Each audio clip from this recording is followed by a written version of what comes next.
Hi, it's Alan again, and I'm back, and I want to take this moment to introduce you to a gentleman named Dr. Louis Ignarro. You're about to see a video that was originally put together and produced by the American Health Journal. Now, Dr. Ignarro in 1998 won the Nobel Prize for identifying the mechanism by which arginine converts into nitric oxide and why nitric oxide is such a vital thing inside our bodies.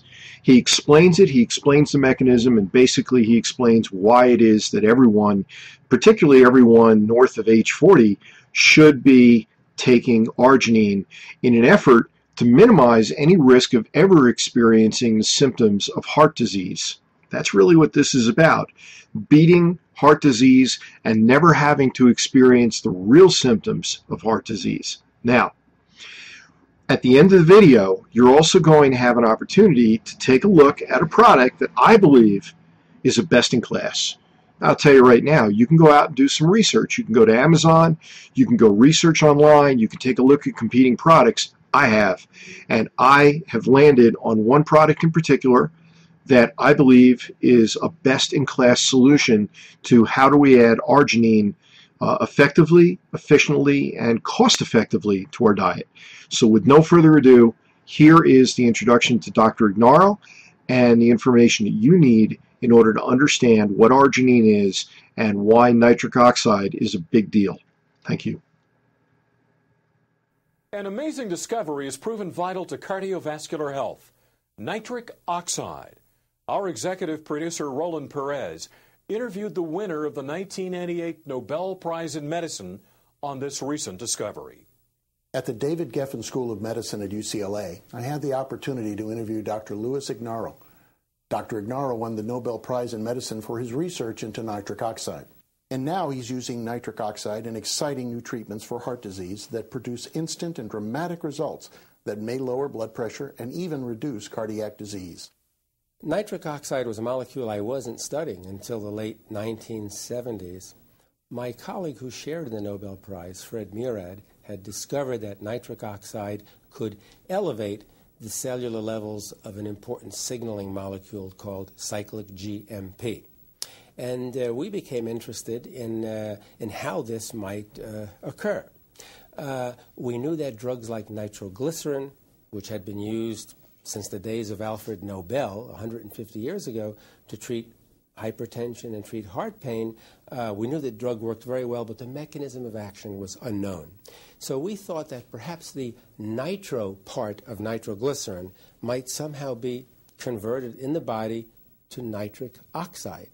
And so we did some key experiments, and we showed that nitroglycerin can be metabolized, if you will, to nitric oxide in the smooth muscle of the arteries. And we then showed that nitric oxide was the active principle responsible for the vasodilating action of the nitroglycerin. So this is how we first started to look at NO, because we suspected nitroglycerin might work through a nitric oxide mechanism. And what this led to, very simply, was the recognition that nitric oxide is such a potent vasodilator in the body, and we couldn't understand why our body would have receptors to interact with an outside chemical like nitric oxide, unless our bodies made nitric oxide, but we didn't know about it. So we set out on a 5-year project. It turned out to be 5 years to try to find and isolate a nitric oxide-like substance in the body, and that's when we discovered that the arteries, the endothelial cells of the arteries, actually make nitric oxide, the same nitric oxide that's generated from nitroglycerin. Once we meaning the scientific community, appreciated the protective effects of nitric oxide in the cardiovascular system, the question asked was, well, how can we stimulate our own nitric oxide production? So many drug companies set off, and they're still working on this, trying to develop prescription drugs for stimulating nitric oxide production. But after understanding the way nitric oxide is produced in the body, we had the idea that we could get by with non-prescription drugs amino acids, antioxidants, and so on to stimulate the production of nitric oxide. And what we found was that simple amino acids like arginine and like citrulline, when combined with certain antioxidants like vitamin C and vitamin E, when all of these are taken together, they can markedly boost the production of nitric oxide and also stabilize the nitric oxide, preventing it from being inactivated by those oxygen radicals that I was telling you about. So this is one very simple way to stimulate one's own nitric oxide production. But there are other things one can do as well. For example, it's well appreciated in the past few years now that exercise is the body's principal way to increase nitric oxide production. When you're exercising, you have increased blood flow. Your heart is pumping the blood faster through the arteries. This increase in blood flow through the arteries stimulates nitric oxide production by the arteries, and there's a marked stimulation. So the more exercise you do for the longer period of time, the more of this protective nitric oxide you're generating. And then thirdly, diet. Diet is so important because now it's well known that a diet that's rich in fats and lower in protein promotes oxidative stress. Oxidative stress, which can lead to diabetes, can lead to obesity, and most importantly leads to a deficiency of nitric oxide. And then once that happens, you have all of the accompanying side effects of a deficiency of nitric oxide, like atherosclerosis, stroke, heart attack, and so on. I think that that kind of program would go a very, very long way to maintain cardiovascular protection and probably enable the person to live a longer life. There's lots of long-term benefits available from nitric oxide therapy. We know quite a few of them today, and each month that goes by, there's a new publication about a new long-term benefit. The long-term benefits in the cardiovascular system are very, very important. One would be to prevent an increase in blood pressure or to lower the blood pressure once it's abnormally elevated. In other words, to treat hypertension, okay, to lower the blood pressure. Also, another long-term benefit would be to protect against the incidence of stroke and myocardial infarction. One of the things nitric oxide does is it subtly interferes with blood clotting. It doesn't just prevent blood clotting if you have an injury, but it does prevent unwanted blood clotting. Unwanted meaning you don't want blood clots to occur in the coronary artery to cause a myocardial infarction, and you don't want clots to occur in the cerebral arteries, which would cause a stroke. So when you have a normal, healthy endothelial layer in the arteries, the nitric oxide that's made will protect against the development of stroke and against myocardial infarction. And another very important protective effect of nitric oxide is to protect against atherosclerosis or coronary artery disease or plaque formation in certain arteries of the body. So those are just three to name a few. Dr. Ignarro's 5-year project investigating the role of nitric oxide has resulted in a new book that may change how cardiovascular disease is prevented and treated.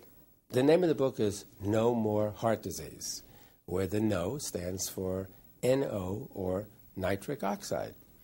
And I think the name is a good one because if a person is going to embark on and stay on a nitric oxide therapy, I think that, which would be a lifelong process, one would have very significant protection against cardiovascular disease. But once an individual has serious cardiovascular disease, there's no question that embarking on nitric oxide therapy does begin to reverse the process. The blood pressure comes down, the cholesterol levels, LDL levels begin to come down, kidney function is restored, limb pain in diabetics disappears, and so on. So that's a restoration of function. So it's kind of a reversal. I'm not saying 100% reversal, but I'm saying it's a gradual reversal. And of course, this has been going on only for 2 years or so. We don't know what's going to happen 10 years from now. We essentially have just begun to scratch the surface, in my opinion, and in the opinion of the investigators working in this area. So there are many, many things to look forward to with regard to nitric oxide therapy and the possible prevention of other kinds of disorders outside the cardiovascular system. The main reason I wanted to write this book is very simple. I spent 30 years of my life doing research, making contributions to the discovery of a very important molecule, nitric oxide, that serves to protect the cardiovascular system against disease. Okay, put very simply, the lay public does not read the papers I publish in the scientific journals. How do I tell 2 billion people out there that this is what they should be doing to protect themselves against cardiovascular disease? And so one of the ideas was to try to write a book, a good book, perhaps a bestseller if I'm lucky. And perhaps with that as a start, I can begin to communicate with the people out there in the rest of the world to try to follow my plan for the development of cardiovascular protection and a longer life. Dr. Ignarro's exciting discovery will open doors to new kinds of exploration into the cardiovascular system that will definitely benefit mankind. If you have any questions regarding this interview, please call us at 800-303-3200. I'm Roland Perez for the American Health Journal.